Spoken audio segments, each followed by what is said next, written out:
కాపునాడు. సామాజిక న్యాయం కోసం సామాన్యుడి స్వరం. మీ కాపునాడు కాళ్ళ సుబ్రహ్మణ్యం. మచిలీపట్నం, దాని మరో పేరే బందర్. ఉమ్మడి కృష్ణా జిల్లాలో జిల్లా కేంద్రంగా అనేక రకాలైన కార్యక్రమాలకి నాంది పలికింది బందర్ మహాపట్నం. ఈ బందర్ పట్టణంలో గతంలో కృష్ణా జిల్లా రాజకీయానికి కానీ, దాంట్లో భాగమైన విజయవాడకి కానీ ఒక కేంద్ర బిందువుగా బందర్ పట్టణం ఉండేది. కృష్ణా జిల్లా రాజకీయంలో నల్లత్రాజుగా పిలువబడే రుద్రపాక ముదినేపల్లి నాయకుడు పిన్నమనేని కోటేశ్వరరావు, ఆయనకి వ్యతిరేకంగా ఇటు మండల కృష్ణారావు గారు కానీ, బోరగడ్డ నిరంజన్ రావు గారు కానీ, ఇలా అంతకు ముందు చరిత్ర కూడా చెప్పుకుపోతే రమణయ్య నాయుడు గారు కానీ, ఇలాంటి వాళ్ళందరినీ మనం చాలా, బ్రహ్మయ్య నాయుడు గారు, ఇలా చెప్పుకోబోతే చాలా చరిత్ర ఉంటుంది. అంత లోతు రాజకీయం అనేది మనకి ఇప్పుడు అనవసరం. ఈ మండల కృష్ణారావు కానీ, బోరగడ్డ నిరంజన్ రావు కానీ ఒక రకంగా ఈ రుద్రబాక నల్లత్రాజుకి వ్యతిరేకంగా అనేక కార్యక్రమాలకి బందర్ కేంద్రంగా చేసి జిల్లాలో వాళ్ళ ఆధిపత్యాన్ని తగ్గించడానికి ప్రయత్నం చేశారు. కానీ ఈ కాంగ్రెస్ పార్టీ రాజకీయంలో కోవర్టు రాజకీయాలు ఎక్కువ మొదటి నుంచి. అప్పట్లో బందర్ రాజకీయంలో ప్రధానంగా 4 పిల్లర్స్ గా ఉండేవాళ్ళు. మొదటిగా చిలంకుర్తి వీరాస్వామి అంబులు, 2 పేరుని కృష్ణమూర్తి గారు, 3 సోదాబతుల నాగేశ్వరరావు, 4 చలమశెట్టి గంగయ్య. వీళ్ళ 4 బందర్ రాజకీయంలో ఒక 4 స్తంభాలుగా ఉంటూ పిన్నమనేని కోటేశ్వరరావు గారికి వ్యతిరేకంగా ఒక బలమైన నాయకత్వాన్ని తీసుకురావాలనే ఉద్దేశంతో ఆనాడు విజయవాడ నుంచి వంగవీటి మోహన్ రంగా గారిని రాజకీయాల్లోకి తీసుకొచ్చిన ప్రధాన వ్యక్తి మన చిలంకుర్తి వీరాస్వామి అంబులు, చలమశెట్టి గంగయ్య. వీళ్ళిద్దరూ ఇలా హానెస్ట్ గా, సిన్సియర్ గా రంగా గారి నాయకత్వాన్ని బలపరుస్తూ ఉంటే ఈ 4లోనే ఒక కోవట్టు ఉన్నాడు. అటు రంగా గారితో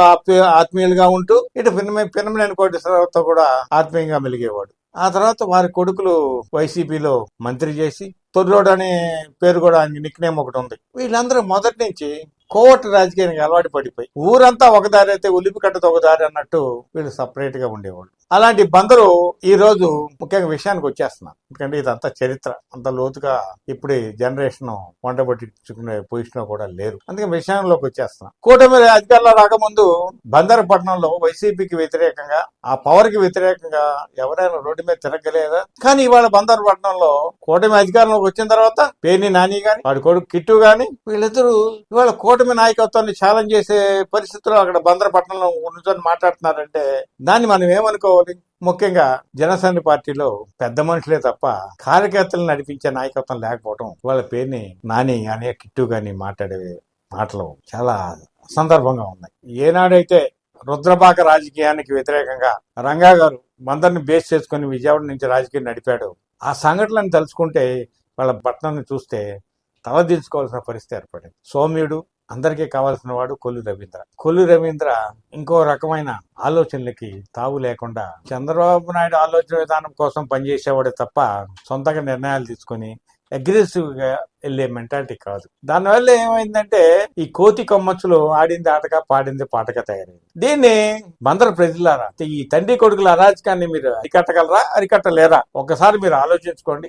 లేకపోతే మీరు నాయకత్వాన్ని దిగుమతి చేసుకోండి. ఈ తండ్రి కొడుకులు వాగే వాగుడికి సరైన సమాధానం ఇవ్వగలిగితేనే బందరు చరిత్ర మరొకసారి మనం చెప్పుకోగలుగుతాం. దయచేసి బందర్ గౌరవాన్ని కాపాడండి. నాని కిట్టుల దొంగ రాజకీయాన్ని ఎదిరించండి. రోడ్డు మీదకి ఇంటికి, వాళ్ళ ఇంటికి మనం వెళ్ళి ధర్నా చేయడం ఏంటి? బందర్ ప్రజలు కానీ, బందర్ పట్టణంలో కానీ తలుచుకుంటే వాళ్ళు రోడ్డు మీదకి రాగలరా? ఈ పరిస్థితుల్లో ఉన్న బందర్లో ఏదో పిల్లలు 4 కలిసి నాని డైరెక్షన్ లోనే అక్కడికి వెళ్ళి ధర్నా చేయడం ఏంటి? ఇది చాలా తప్పు. కాబట్టి సరైన గుణపాఠం చెప్పండి, బందర్ గౌరవాన్ని కాపాడండి.